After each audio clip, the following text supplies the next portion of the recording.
Okay, well, I'd like to start off first with a point that I didn't make properly on last week's show about the transits, about the eclipse.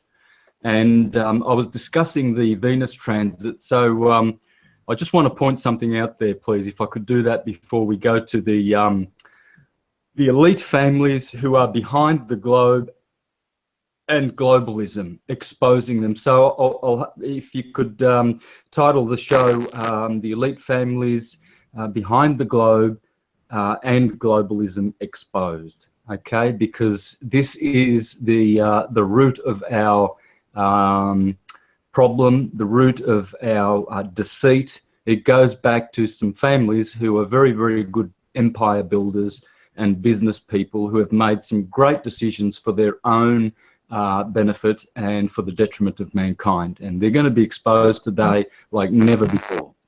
So can you see my screen? Yes, we can. Yes, you're presenting. Okay, well, I failed to we read this last week and I stopped here. We just did the one node of Venus and we discovered obviously that it's in Gemini. Okay, so the transits that we've had in the last in 2012 and 2004, 8 years separated, both occurred within 3 days of each other in the middle of June, which is in the middle of Gemini. Okay, so if we look back at the other transits, 8 years separated, going back 120 years. We go back to, as you can see here, a pair of transits were in December of 1874 and December 1882. And those were right in the middle of Sagittarius, okay? They were opposite the ones in June. These are 180 degrees diametrically opposed to each other on their circuits. Okay, so this is the point, guys. And the next ones, so we see that the ones that happened in the 1800s were in the middle of Sagittarius. Then the ones that happened just 5 years ago in June were in Gemini. But the ones prior, the ones coming in another 120 years, have a look at this, guys. Where is it? 10th and 11th of December. 8th of December, that is exactly opposite the 8th of June in Gemini. So we see here that this little point here, see this little thing here that they call the Venus transit? Well, it's not, it's the node. These are nodes, okay? Just like the lunar nodes, the north node and the south node, they are what are causing the eclipses. It's not the moon, and basically a transit is the same thing. It's an eclipse, okay? So when you see Mercury and Venus, and in fact, I think we did mention the Mercury one. Let's just have a look at that real quickly. I've got to go back here.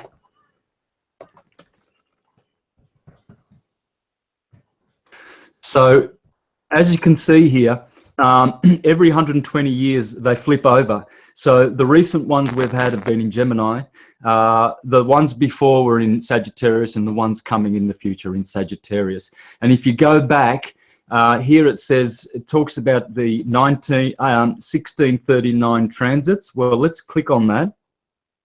And lo and behold, they happened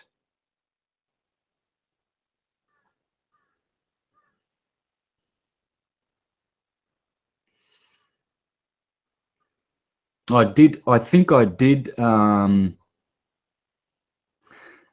discover this last time, but okay, here it goes. 4th of December and 24th of November. This is Sagittarius, guys. So since 1639, this is the point. We can be sure that the nodes of Venus have not been retrogressing, as do the nodes of the moon, or either that or they retrogress very, very slowly. Okay, so we can see there that we can rest assured that astrology is correct 100%. Astrology has all the answers, and that is that when any planet is within 15 degrees of the sun, it will never be seen. You will never see it with a telescope. You will never see it with any device, because as astrology says, anything within 15 degrees of the sun is blotted out by the sun. So what we are seeing here is trickery. The tricksters know that this is not Venus transiting the sun. This is the node. Okay, so whether they are CGI images or real images, these are the nodal points. And what are nodes? Well, they are the intersecting, the focuses of the intersecting planes. So all the other planets, except the sun, suffer declination. Okay, so they can be higher than the sun and lower than the sun at any given time. And of course, we know that Venus, many times throughout those 120 years, actually is at the same declination of the sun. And so why don't we see Venus transiting the sun at those times? She's at the same declination many, many times, probably every, every 3 or 4 years. Venus will be at the same declination as the sun. So please check that out. I haven't done that research yet to find out the declinations of Venus and how often she is at the very, very same declination as the sun. All right, guys, so this is a very, very big discovery. This is a very, very big understanding for humanity. This is absolutely important. And just quickly, here's Mercury, the transits of Mercury. As we can see, here they are. They occur on November 15. Well, that's Taurus. That's Sagittarius, middle of Sagittarius. Here's May the 7th. That's Taurus opposite, exactly opposite. Here's November the 8th, Sagittarius again. And here's May 9th, Taurus. And then the next ones that will occur will be on November the 11th and November 13th, and that's Sagittarius. Guys, what we have is 2 nodal points, 180 degrees diametrically opposed to each other, and these are what are transiting the sun. It's not the planets. You'll never see them anywhere near the sun, anywhere closer than 15 degrees. Alrighty, well, let's move on. So I'm happy to get that out because I was very disappointed that we did the whole show on the eclipses and I neglected to mention the Sagittarius nodes of Venus. This is very important for those who really are striving to uncover what's going on in the skies, to try and nut out these nodes.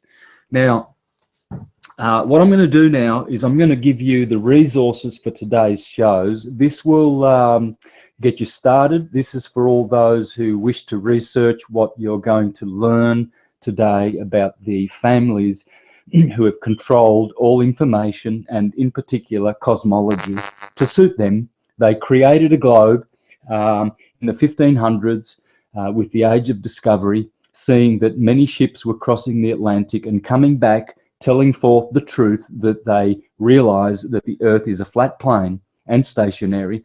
And so the elite who were intending to be masters of the world knew that to create a prison globe, they had to invent the globe, and they had to invent the lie to support the apparent science supporting the globe hypothesis of Copernicus and Kepler and Galileo Galilei. So what we're going to refute now is all of their arguments, and we're going to prove that globalism comes from a bunch of elite families who are still in power today. Okay, now here is a video. Please make note of the names of these videos, so then you can go and research them yourself. This is by Anonymous, the family Farnese bloodline. The Farnese family, folks, this family has been the most powerful family in history since about probably 3,000 years, going back to the Persian Empire. Okay, now It's important to note that we're going to expose empire today. Jump in if you like. I hear someone. No, I was just going to say, if you post the links to the videos in the side chat in the group chat, and then I'll forward them on to the live chat so people can get the links straight away, you know. Lovely, thank you. Who's that I'm speaking to? And it's Stan. Stan, thanks, Stan. There's that one. So that will be for everyone. Now, the Farnese family, please take note of the words. I'm going to break down the names of these families, because behind their names, they are hiding where they come from and what they do and what they are doing to us. Okay, there's magic in their names. Surnames are corporations, friends. And we're going to have a look now that surnames have only been around for 1,000 years, officially. Okay, and we'll prove that in a minute. A surname is a corporation. Okay, your given name, your Christian name, that's you. You can use that anytime without infringing on copyright. The Vatican invented the concept of a surname, a surety name, and it is a corporation.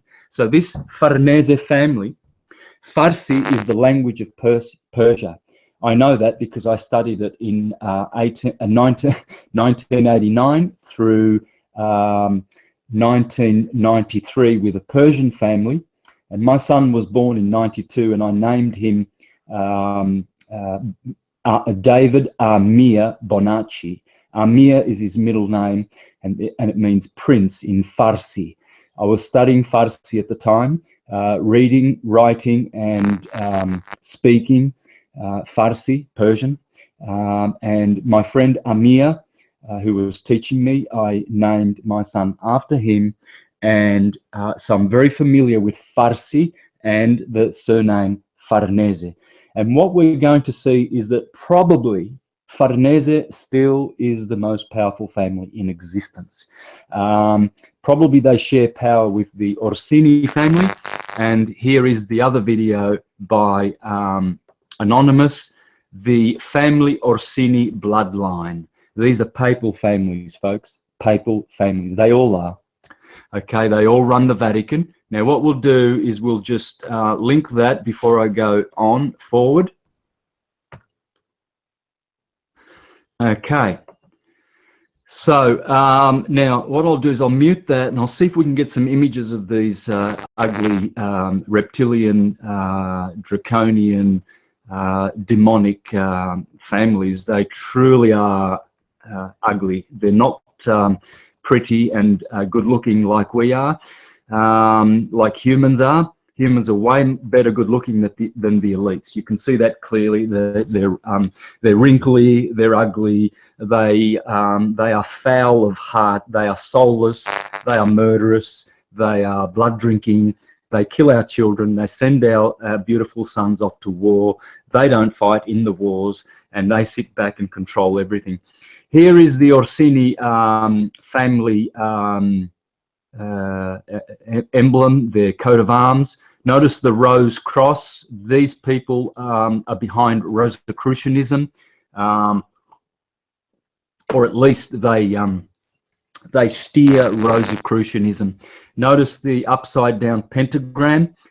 This is the family that the Rothschilds come from. Okay, Orsini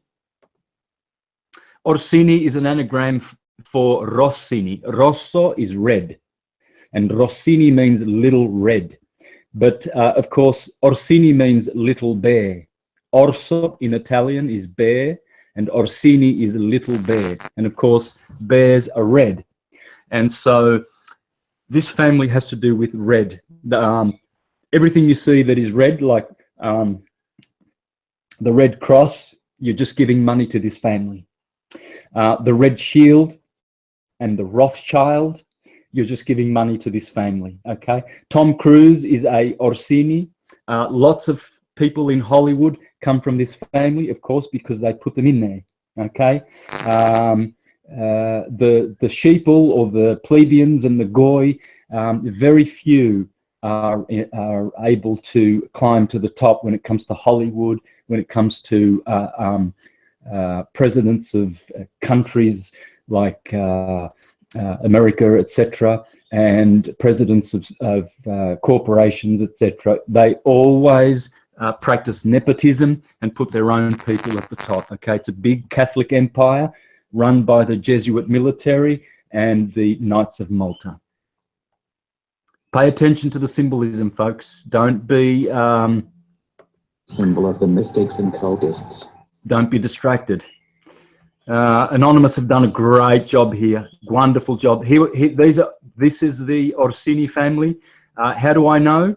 Well, the Windsors come from the Guelphs, and the Guelphs are Orsinis. Okay, they change their name. They always do, to hide who they are. And so Queen Elizabeth is an Orsini.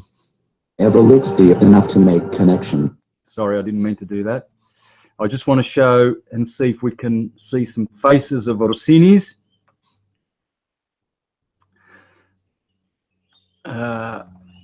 That are around today, so we can see exactly who these people are. But I mean, we're going to link these anyway, so people will be able to see. Here we go. Here's one of the cardinals.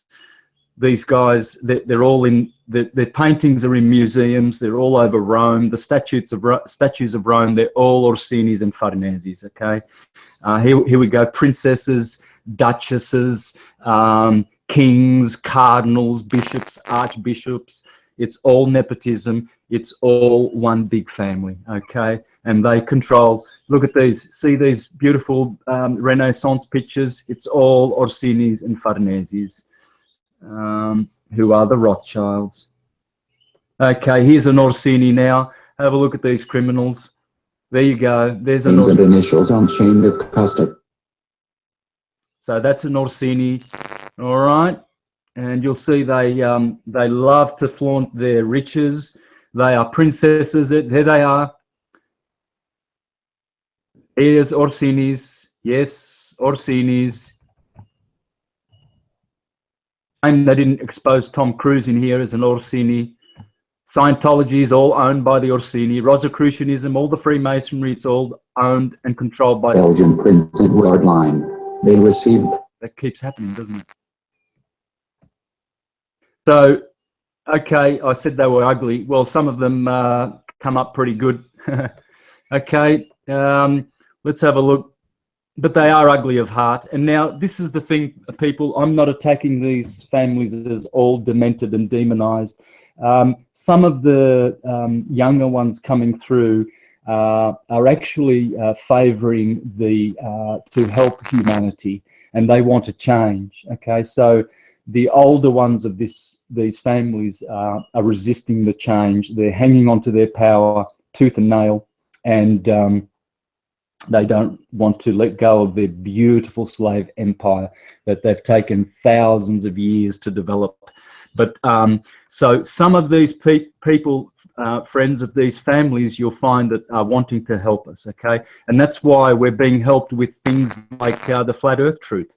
And this is why people that don't have any discriminatory powers and intelligence seem to think that it's a psyop, because they see the side of it that they see that the information that we are getting, we're obviously being helped. It's obvious that someone behind the scenes is wanting this information to get out so that we can bring sanity back to this world. And the only thing that will bring sanity back to the world is for all of humanity to know where, in fact, we live and the true nature of the cosmology. This is the biggest lie, and it will fall the hardest. Here we go. We're going to learn about this Pope. This is one of the popes of globalism. These Santos, are the Santos, yes? There was a question in the chat room. Just the chat room's going so fast now. It was about the blood. Like, I've lost the question now. That they've put loads of questions in. It was about what blood types they are or something. Does that have anything to do with it? Yeah, mostly it's the negative blood type. Yes.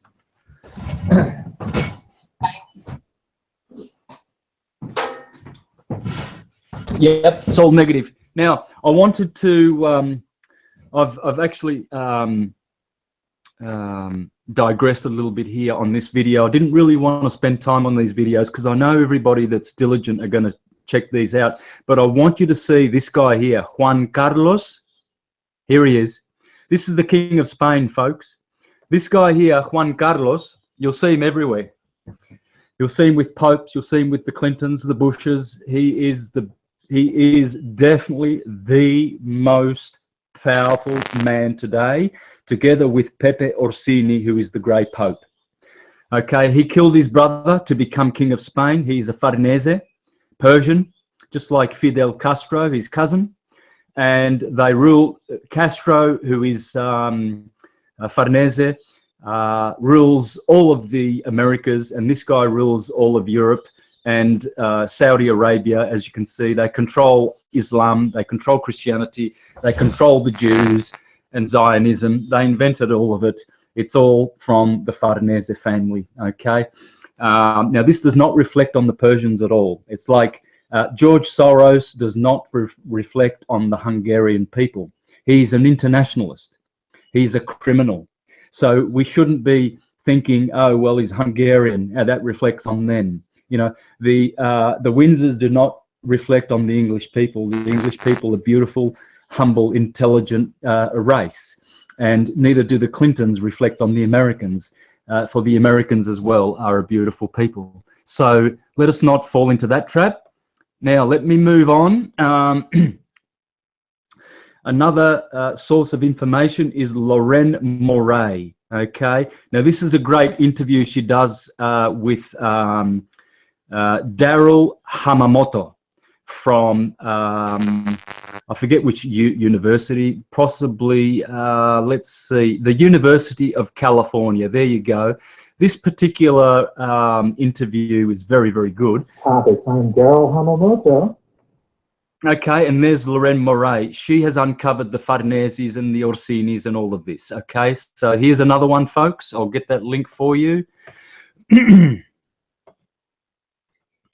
There it is. Grab it, guys, because the chat room will be going very fast, according to Karen. Okay, so there she is. She's got this one here is a good one too. The Jesuits, she's exposed the Jesuits. The Jesuits are Farnese creation, as you will see. And Borgia, the Borgia family. Here's another article. Who are the black nobility? Okay, so you'll see all these families. There's lots of families, guys, but the ones that I'm going to expose are on top of all of these. Okay, you see the House of Guelph here? Okay, that's the Orsinis. You see the Ghibellines? The Ghibellines, we will find their enemies. We will find who they are as well, okay? So this article here is very, very revelatory. There are others, but I'm just trying to keep it simple. Here is another one which I've just discovered last month, thanks to YouTube channel A Plain Truth. Now, I'm giving him a plug because A Plain Truth, of course, he's a flat earther and he's one of the best truthers on the planet today. He discovered this guy and he's been making videos about them. And you'll see all the families here. You can click on the side here.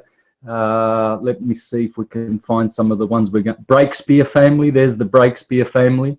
Okay, this is a very, very powerful family. Bourbon, Borghese. We're gonna expose this family today.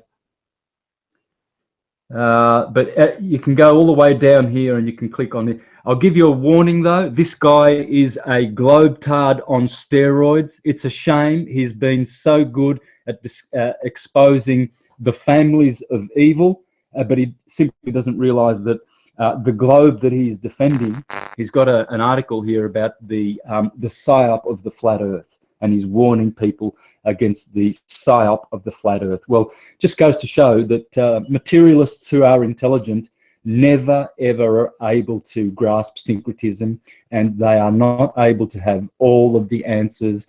They've only got some of them. They're compartmentalized, and this guy is definitely compartmentalized. He's clueless when it comes to cosmology and spiritual science. He's just a great researcher, and he's exposed all these families, and it's just beautiful the work he's done here. So I can't you know, detract from the fact that he's got clueless when it comes to cosmology. But there you go. This one I will link in there. Okay, Zeusian revelations, very, very good stuff. So what else have we got? Okay, now, all right, well, what I'll do now is, all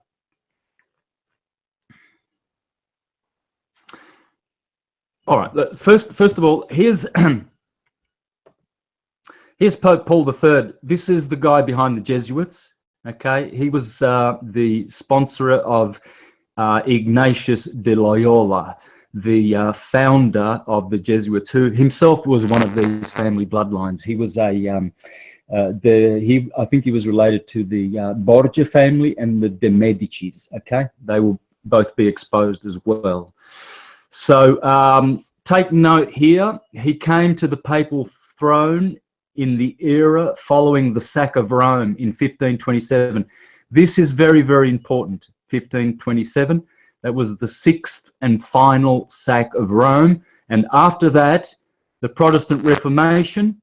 He was the one who oversaw the Protestant Reformation with all of his cardinals like Gasparo Contarini, blood-shedding murderous demons, and they were behind the Counter-Reformation. Okay, the Jesuits, they created the Jesuits, the Barnabites, and the Congregation of the Oratory. Okay, he convened the Council of Trent. This is the most bloody and murderous council in the history of the universe. Here they set about in 1545 to infiltrate all the nations of the earth and teach them the new globalist cosmology, and to deprive all cultures of their true cosmology, which is stationary and flat, horizontal. And so you can see the year here was about 40 years before they changed the calendar. Pope Gregory and changed that. They changed everything. And so the Jesuits have been rewriting history, and we're going to have proof of that in a minute. And here we go. We see it is to Pope Paul III that Nicholas Copernicus dedicated De Revolutionibus Orbium Celestium, on revolutions of the celestial spheres. Of course, because this family,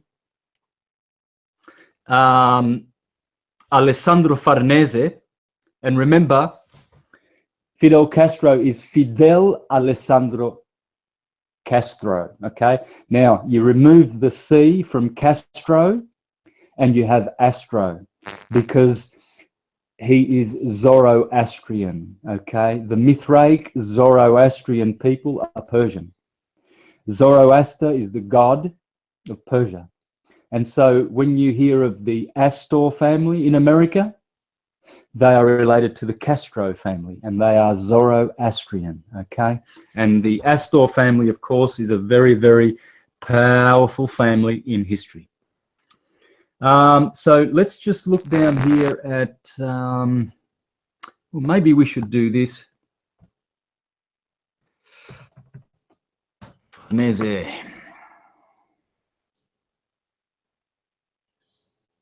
House of Farnese, and you'll see all the, here we go. You see this, the Duchy of Castro, okay? All right. And the Duchy of Parma, Papal States, that's their country, believe it or not. They are headquartered there in Tuscany, but also in Rome, in Lazio, in the Papal. This is their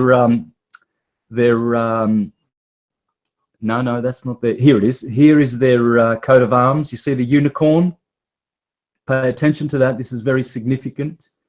And all of this, the bees and the honey, this is all Freemasonry.